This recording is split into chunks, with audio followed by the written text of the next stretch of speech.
Mesdames, Messieurs, bonjour et bienvenue dans Haklinao. Les 10 et 11 janvier 2021, une délégation de la CEDEAO conduite par l'ancien chef d'État du Nigeria, son Excellence Goodluck Jonathan, a effectué une mission au Mali. La délégation a eu une série d'entretiens avec le gouvernement de transition, les acteurs politiques et la société civile.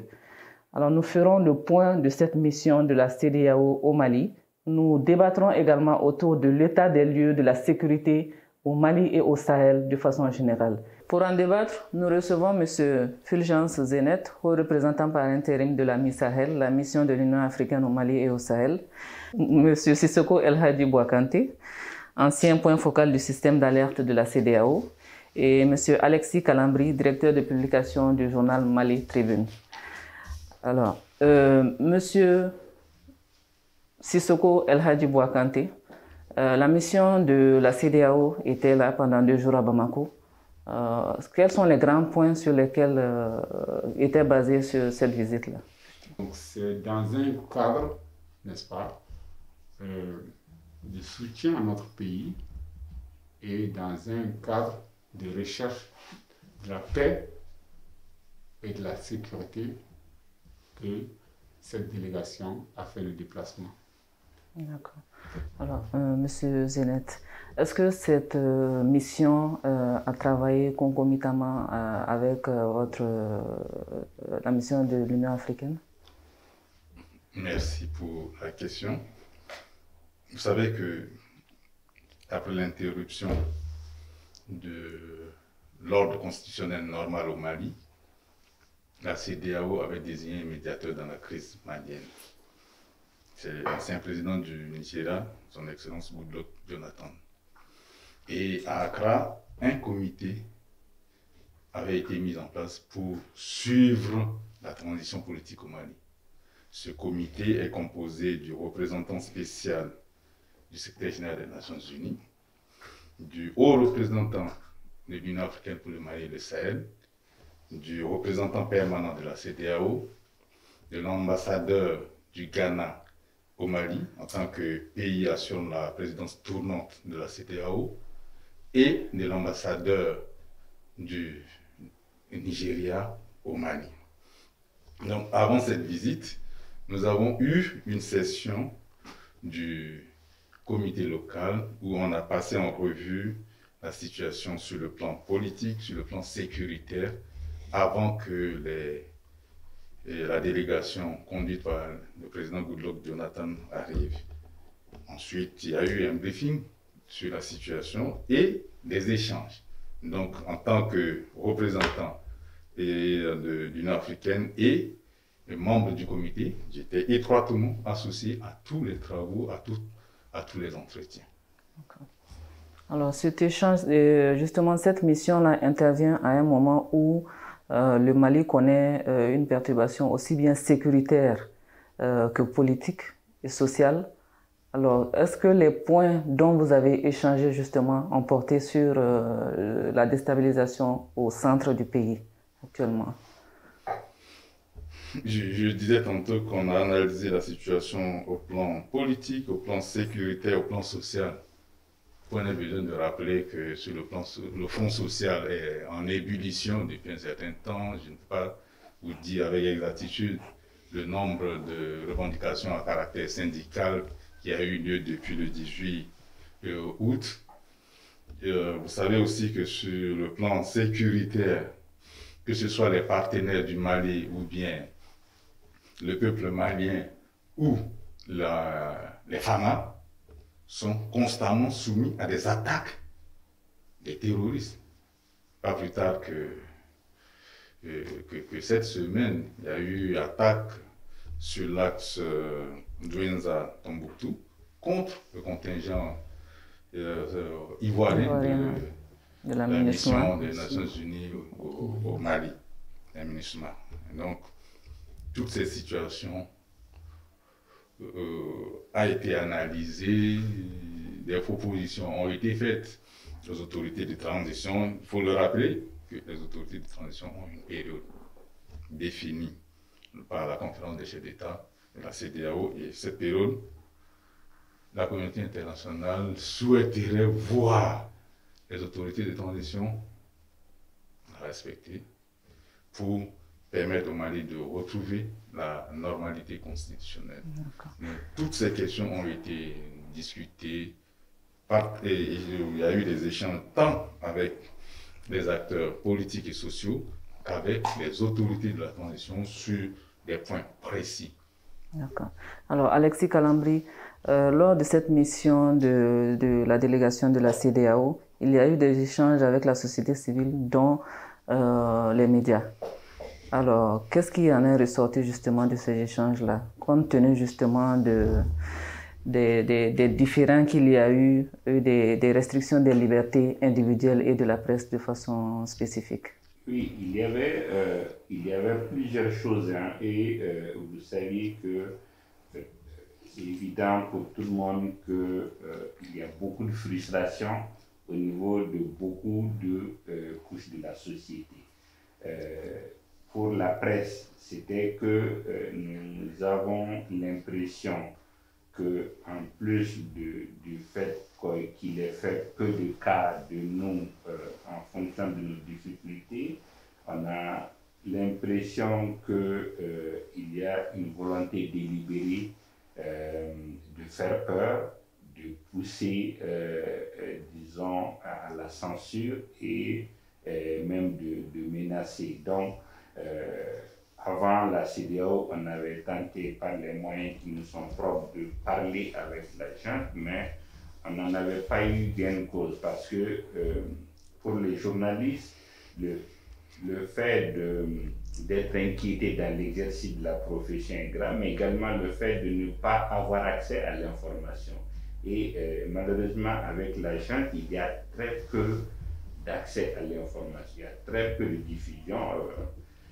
C'est pour ça qu'on a apprécié cette visite, parce que premièrement, depuis que la junte est là, on ne savait pas où elle veut nous amener. Ensuite, si vous avez suivi tous les animateurs, les journalistes et activistes qui sont en prison au nom de la liberté de la presse, il y en a.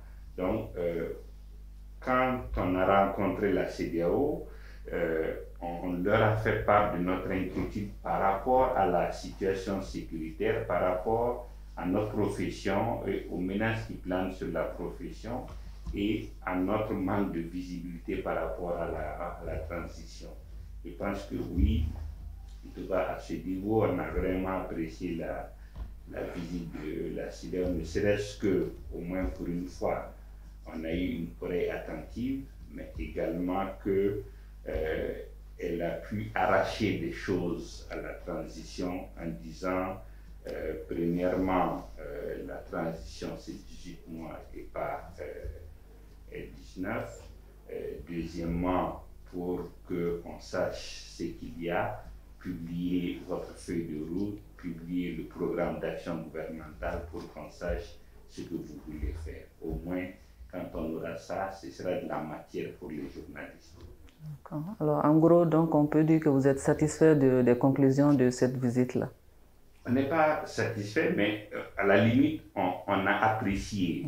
On a apprécié parce que rien n'est sorti. Oui, au moins pour une fois, on a eu une oreille attentive. En tout cas, on ne compte pas sur la CEDEAO pour prendre des mesures coercitives contre la junte par rapport à la presse, mais au moins on s'est dit, quelqu'un nous a écoutés, ce n'est pas bon pour la junte que certaines questions sortent, et c'est sorti, ne serait-ce que pour ces raisons, on s'est dit peut-être que ça peut induire un changement de comportement à leur niveau.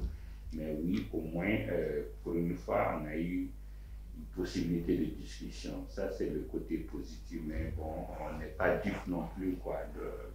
La CEDEAO, à son agenda, elle est plus préoccupée de façon macro par des questions de gouvernance, de sécurité et de tenue de l'agenda. Et je ne la vois pas s'impliquer au niveau de chaque couche pour dire tenir compte. D'accord. Alors, M. Sissoko, est-ce que cette visite de la CEDEAO selon vous, déjà, elle est, comme Alexis l'a dit tout à l'heure, elle est bienvenue parce qu'au moins cela permet aux gens de s'exprimer. Mais est-ce que vous pensez que cela aura un impact sur le processus de transition en cours actuellement? Oui, je n'en doute pas un seul instant que les directives que la CEDEAO donne aux États puissent faire tache d'huile.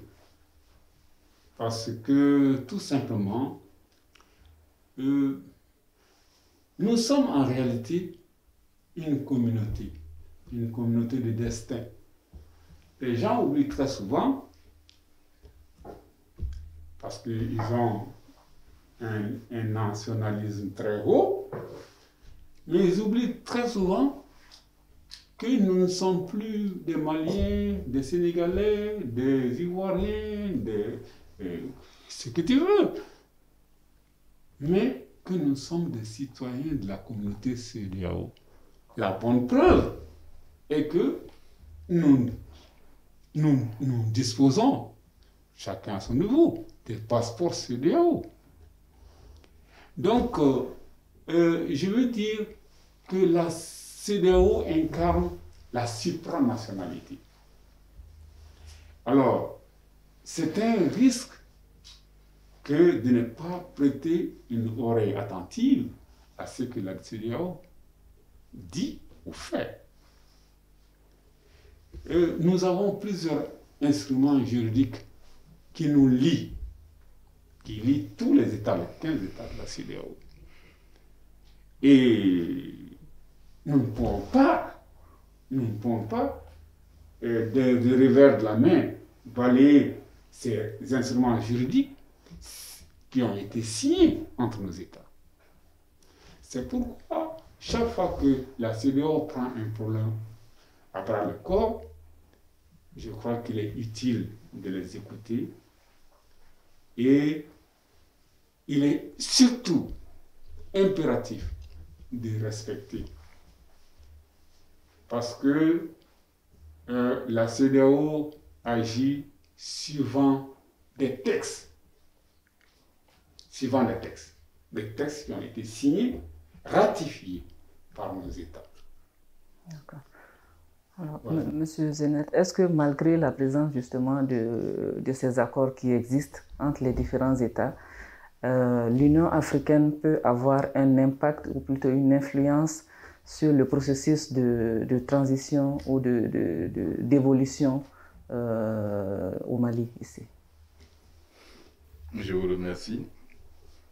Je pense que lorsqu'il y a eu coup d'État le 18 août 2020, vous savez quel a été le comportement observé. Et à partir du 15 septembre, vous savez aussi dans quelle direction nous allons. Que ce soit l'Union africaine, que ce soit les Nations unies, que ce soit la CEDEAO, il y a eu une lecture commune, une compréhension commune et un langage commun sur la situation au Mali. Des directives ont été données. Et je pense que c'est un peu cela qui se déroule. Pas de militaires à la tête de la transition, pas de militaires Premier ministre, gouvernement. Non. On voit que un président de transition a été désigné suivant les préconisations de la CEDEAO et un gouvernement a été constitué. Donc, s'il n'y avait pas, si vous voulez, cet appui, ce rappel des engagements pris précédemment par le Mali, peut-être que ce ne serait pas la direction qu'on serait en train d'observer aujourd'hui.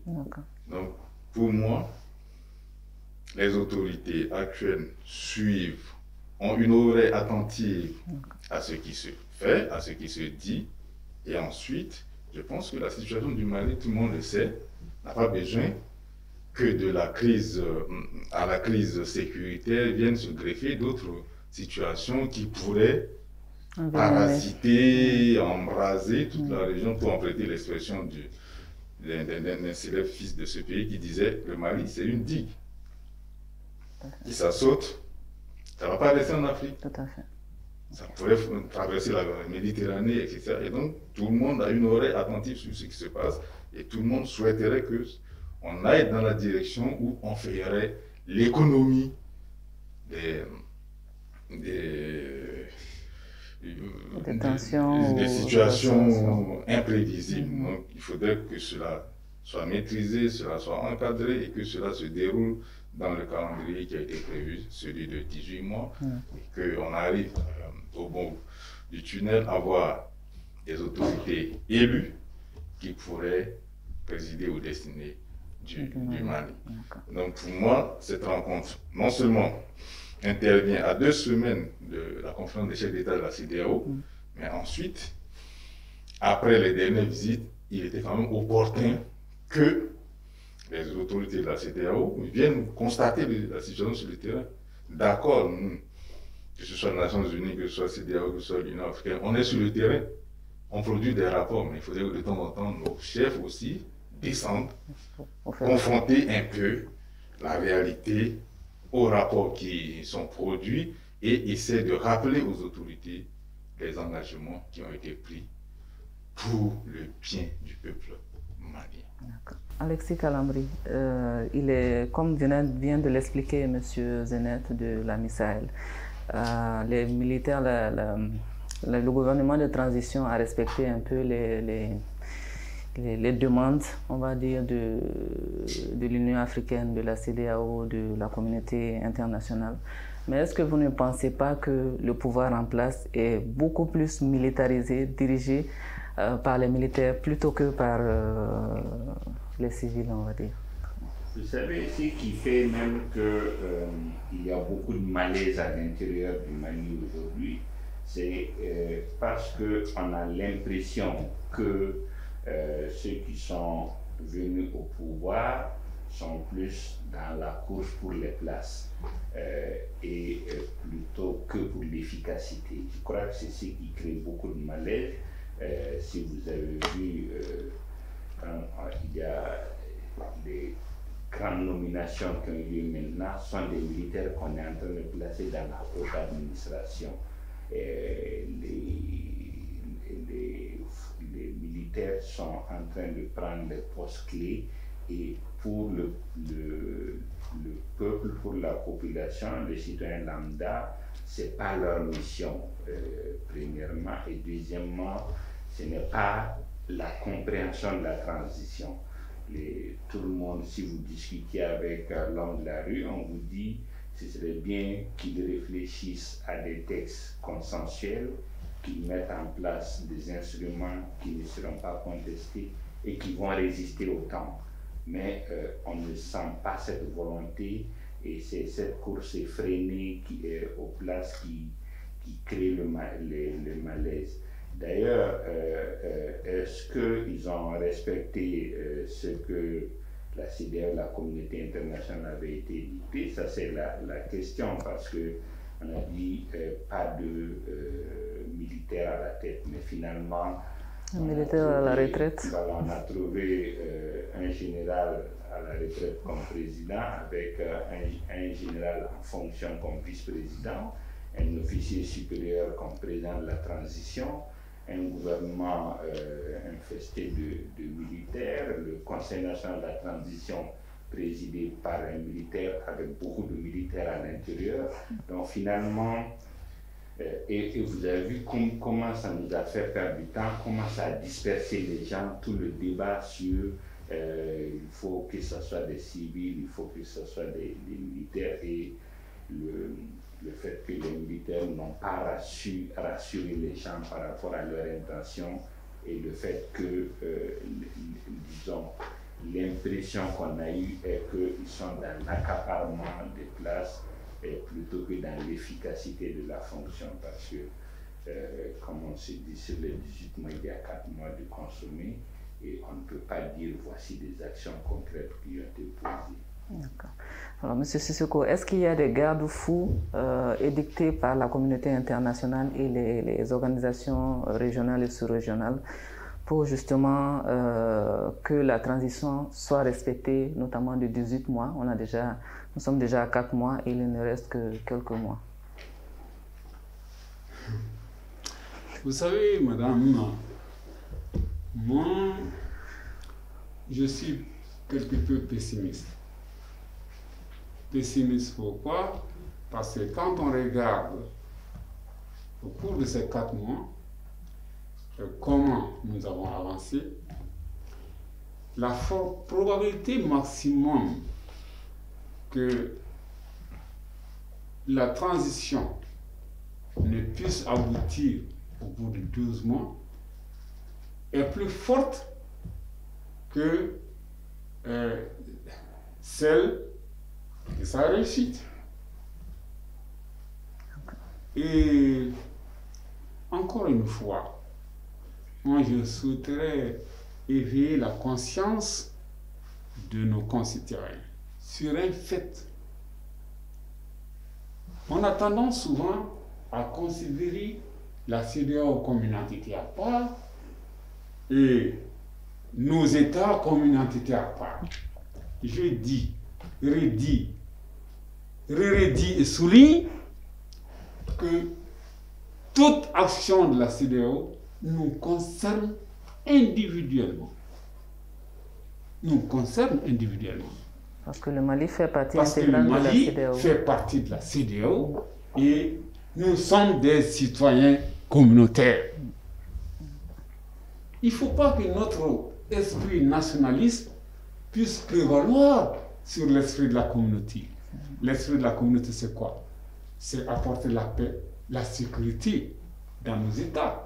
Vous voyez que cette question de paix et de sécurité est si importante et qu'elle a mis sous ombrage même l'objectif primaire de la CEDEAO qui était le développement économique et social de nos États. Alors, Monsieur Zenet, au Mali, il y a plusieurs forces présentes. Il y a la force Barkhane, il y a la MINUSMA, il y a la force conjointe du G5 Sahel également. Et il y a également les soldats maliens. Mais malgré toutes ces forces en présence au Mali, sur le territoire malien et au Sahel, le terrorisme continue de plus belle. Est-ce que vous pensez que la pertinence de ces forces présentes sur place peut apporter des changements positifs ou aider à lutter efficacement contre le terrorisme? Avant de répondre à votre question, je voudrais rebondir sur la question de la transition. La charte de la transition peut proposer 3 organes: la présidence, le gouvernement et le CNT. Quand le président de transition a été choisi, j'ai suivi les commentaires. Je pense que beaucoup de Maliens, que ce soit à l'intérieur ou à l'extérieur, ont exprimé leur satisfaction. Pour moi, c'est un pas important, c'est un élément important. Deuxièmement, quand le Premier ministre a été choisi, tous ont reconnu aussi que c'est un diplomate chevronné et que dans la période actuelle, on a besoin de quelqu'un qui puisse avancer avec beaucoup de doigté pour essayer d'aplanir les divergences et pousser les gens à travailler pour arriver à une transition réussie. La mise en place du CNT a provoqué quelques difficultés, mais je pense que ces difficultés sont surmontables. Ça, c'est le premier commentaire que je voulais faire. Le deuxième commentaire que je veux faire, en période de transition, une période de transition n'est pas une élection. Quand un gouvernement, quand des gens ont participé à une élection et gagné, c'est facile de constituer un gouvernement et tout parce que c'est des gens des mêmes bords. Mais en période de transition, tout le monde a la prétention d'apporter sa pierre à l'édifice national. Tout à fait. Nécessairement, ces attentes aussi très élevées, forcément, vont retrouver en face peut-être des insatisfactions, des frustrations. Ce que je considère comme illégitime. Il faut avoir foi que les choses vont se dérouler et aboutir. Pour revenir à la question des forces internationales, des forces nationales sur place, la pertinence. La lutte contre le terrorisme, c'est une lutte de longue haleine. La lutte aussi contre le terrorisme, c'est une lutte qui nous fait oublier certaines réalités du Sahel. Je dis Sahel parce que je couvre un peu, l'Union africaine couvre la région du Sahel. Tout à fait. Quand on apprend par les médias, il y a eu attaque sur telle zone, quelle est la conséquence? Au plan humanitaire, il y a des déplacements. Il y a des gens qui quittent leur lieu naturel, qui ont de la peine à avoir à manger, etc., à vaquer normalement à leur activité habituelle. Mais souvent, on ne parle même pas de ça. On est dans la comptabilité macabre. Il y a eu 10 morts, il y a eu 20 morts, il y a eu 80 morts comme au Niger, il y a eu je ne sais plus combien de morts. Donc au on ne s'attaque pas et directement au Burkina Faso. On semble oublier les autres problèmes qui sont essentiels pour essentiels. Les problèmes climatiques existent. La géographie n'est pas très généreuse avec le Sahel, etc. Donc, pour moi, la présence des forces étrangères, des forces nationales pour combattre le terrorisme ne va pas donner des résultats aujourd'hui. Et donc, il ne faudrait pas aussi qu'on soit pressé de voir l'impact visible. Vous prenez le G5 Sahel, des forces qui viennent de chaque pays, qui se mettent ensemble, mais ont besoin d'un temps pour la montée en puissance. Vous prenez aussi les FAMA. On oublie parfois facilement qu'en 2012, les FAMA ont traversé des moments difficiles. Et que même au front, il y en a qui perdent leurs compagnons d'armes, etc. Parfois, ça peut aussi les affecter. Et comme c'est des gens engagés à défendre la patrie, sacrifier leur vie pour la vie du pays, pour sécuriser le pays, sécuriser les personnes et les biens, ils continuent de se battre.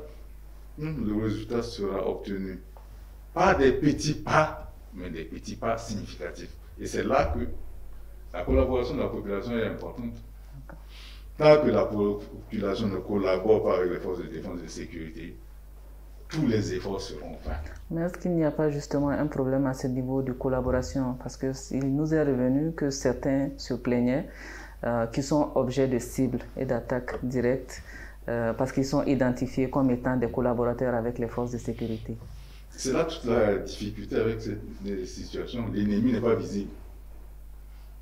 L'ennemi est au sein de la population. L'ennemi n'a pas une étiquette pour dire, bon, voilà le djihadiste qui est là. Nous, dans le jargon de l'Union africaine, on ne parle pas de djihadiste, parce que le djihadisme signifie autre chose aussi. Pour nous, c'est des terroristes. Mais ces terroristes-là, est-ce qu'ils ont un bandeau sur le front qui dit, bon, ça c'est un terroriste pour permettre aux forces de l'identifier et de le combattre? Non. Donc, il faut procéder par des renseignements. Et les renseignements, c'est vrai qu'il y a la technologie et tout. Les renseignements humains restent très déterminants. Donc, dans cette situation, parfois, c'est tellement difficile de serrer pour bien avancer. Prenez le cas de Farabougou. Vous pensez que les FAMA sont incapables d'agir? Mais quelque part, les FAMA aussi se disent, si on agit et qu'il y a des dégâts, on va nous attaquer sur le terrain des droits de l'homme. Ils seront responsables directement. Et donc, du coup, il faut trouver d'autres méthodes pour agir et éviter que ça ne puisse embraser, ça ne puisse causer énormément de dégâts collatéraux. Donc, du coup, parfois les gens ont le sentiment que les militaires ne font rien, alors qu'ils font quelque chose. Mais ils ont besoin de l'appui de la population, de la collaboration de la population qui leur fournit les éléments nécessaires pour dire il y a des choses suspectes ici. Ce que vous dites, moi à plusieurs reprises, j'ai fait des visites de terrain sur Mopti. Il y a des gens qui disaient non, je ne peux plus utiliser mon téléphone pour appeler parce que ils savent que c'est elle qui a donné l'information à tel. Et là, ça doit aussi interroger les acteurs de la société civile. Comment faire pour protéger ces gens qui donnent des informations aux pharma pour pouvoir neutraliser les terroristes, tous les bandits de grand chemin qui attaquent, tous ces groupes armés qui attaquent la population. Comment faire pour protéger ceux qui donnent des informations fiables? Je pense que ça devait, les organisations de la société civile devaient s'interroger et voir la réponse pertinente à apporter. Le Mali est grand. Quelqu'un qui à Mopti a fourni des informations, une ONG qui est à Sikassou, à Kaye, pourquoi est-ce qu'elle ne pourrait pas collaborer pour le mettre un peu à l'abri provisoirement pour lui éviter des ennuis? Je souhaiterais intervenir sur cette question en disant, en réalité, mon constat personnel est que dans nos pays, nous refusons de nous organiser. En matière de sécurité d'un État, cela relève exclusivement, n'est-ce pas, des autorités du pays. C'est le Mali qui doit assurer sa propre sécurité. Avant que les autres n'interviennent. Parce que la présente situation me donne l'impression que nous sommes en train d'assurer notre sécurité par procuration. Quand ces forces étrangères-là, les terroristes, souvent, lorsqu'ils sentent que telle ou telle force sont là, or ces forces sont leur ennemi numéro 1, mais ils viennent beaucoup plus dans ce pays. Parce qu'il y a une guerre entre eux et ces pays-là. Bon, donc ça veut dire que si la France envoie des troupes ici, si le boulot n'est pas fait, eh bien, il faut leur dire de rentrer. Ou alors qu'on les remplace par d'autres troupes. D'accord. Alexis, vous avez une réaction sur ce point-ci? Oui, en fait, on ne peut que s'en prendre à nous-mêmes. Mais en même temps, il faut qu'on soit réaliste. Je le disais tout à l'heure, la rue, malheureusement, gouverne au Mali.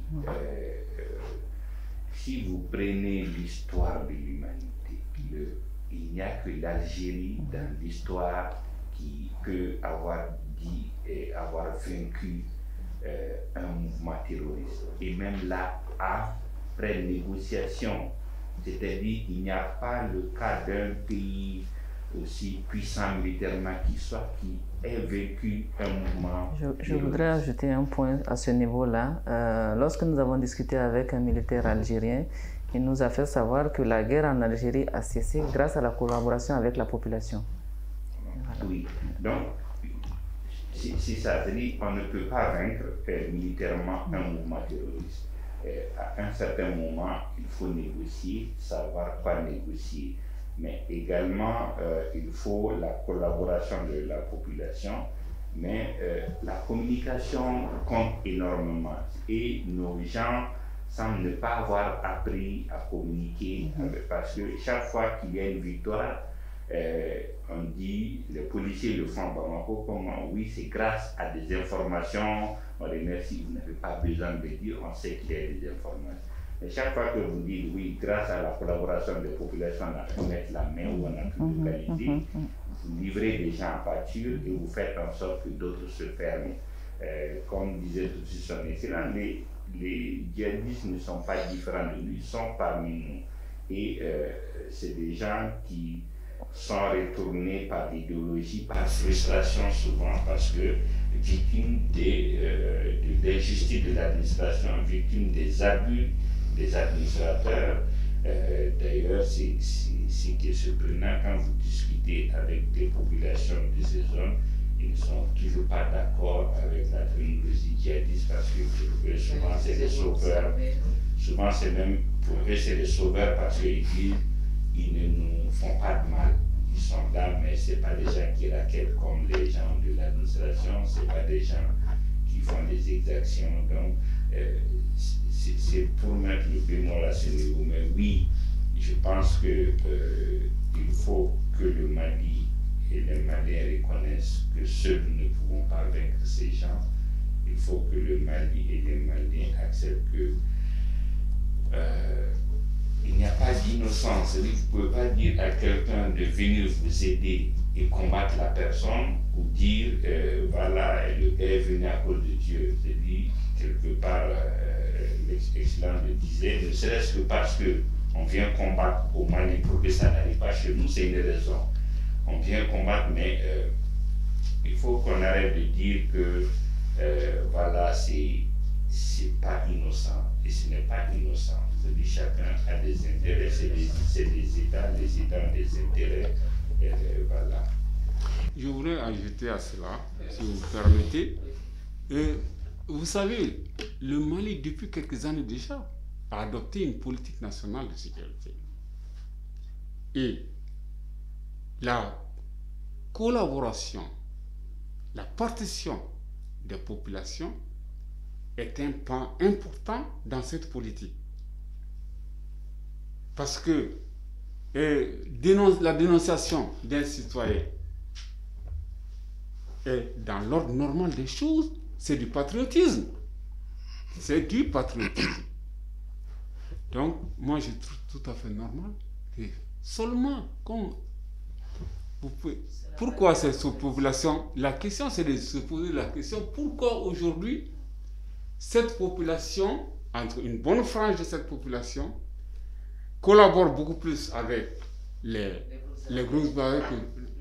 Tout ça, c'est dû à la mauvaise gouvernance, à la pratique à des mauvaises pratiques. Imaginez-vous, lorsque un représentant de l'État, qu'il soit gendarme, policier, etc., s'adonne à des choses telles que les raquettes, etc., etc., et les pauvres paysans, leurs petits biens sont souvent enlevés, les éleveurs subissent le même sort, ben, il va de soi que lorsque quelqu'un d'autre arrive, n'est-ce pas, à les apaiser, en leur donnant des choses, en restituant leurs biens, et en tenant un langage vicieux, ben, dites-vous bien que la personne va aller chez elle. Je pense que Alexis a abordé un aspect assez intéressant. La présence des forces étrangères, la présence des FAMA. Quelle option lever? L'option militaire? Manier uniquement le bâton ou bien manier le bâton et la carotte?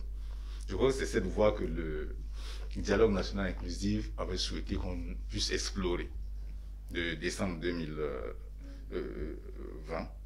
Non, oui. Ouais.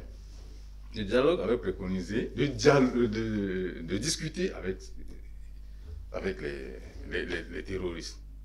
Pourquoi ne pas explorer cette voie? Il faut tenter et voir les résultats que ça donne. Faire l'économie de cette comptabilité macabre à longueur de journée, on vous dit à tel. Si on peut, à moindre coût, obtenir ce résultat-là, pourquoi pas? D'accord.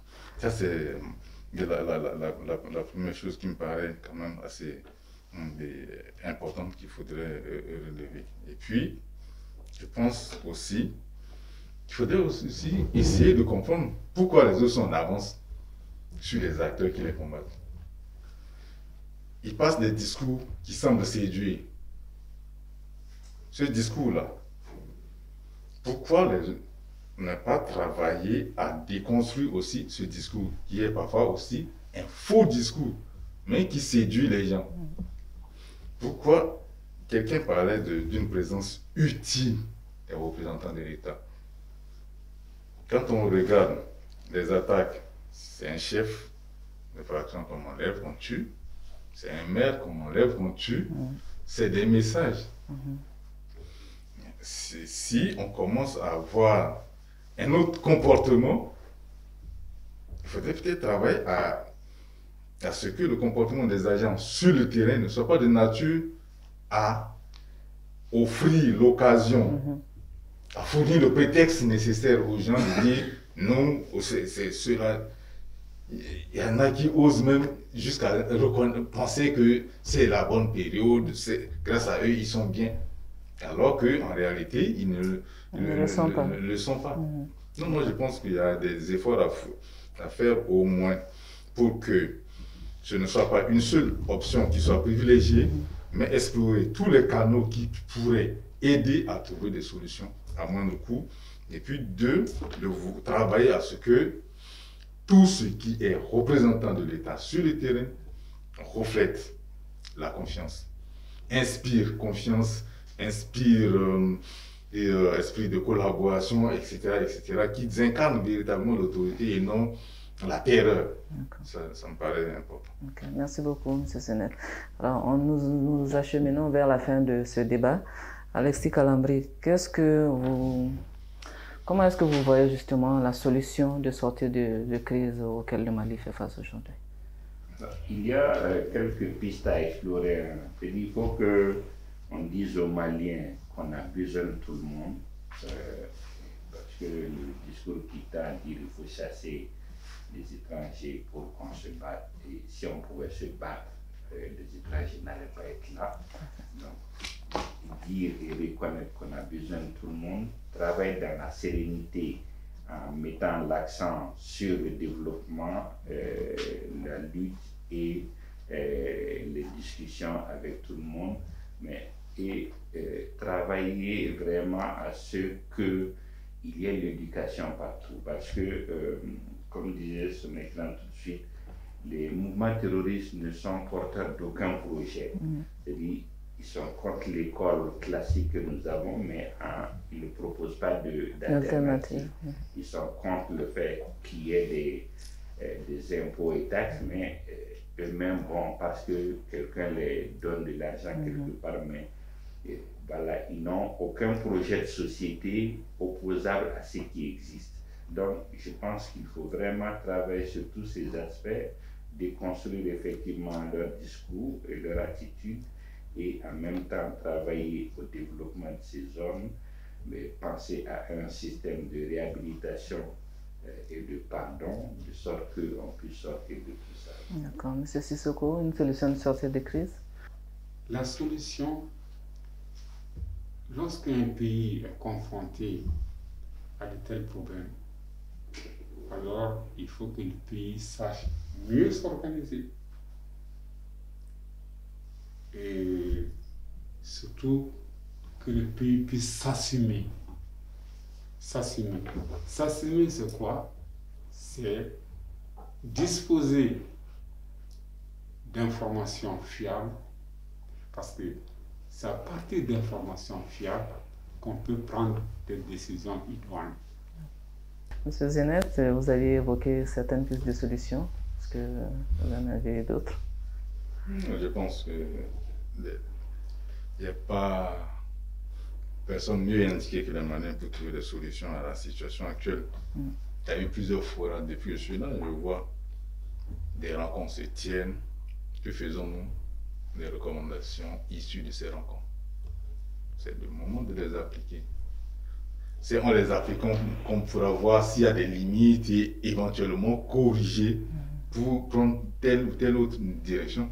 Et donc, pour moi, toutes les bonnes intentions, les bonnes recommandations qui se dégagent après chaque rencontre mériteraient d'être mises à profit pour essayer d'aller de l'avant. Et comme disaient M. Sissoko et M. Alexis, je pense qu'au-delà de tout, il faudrait que le Mali prime sur toute autre considération.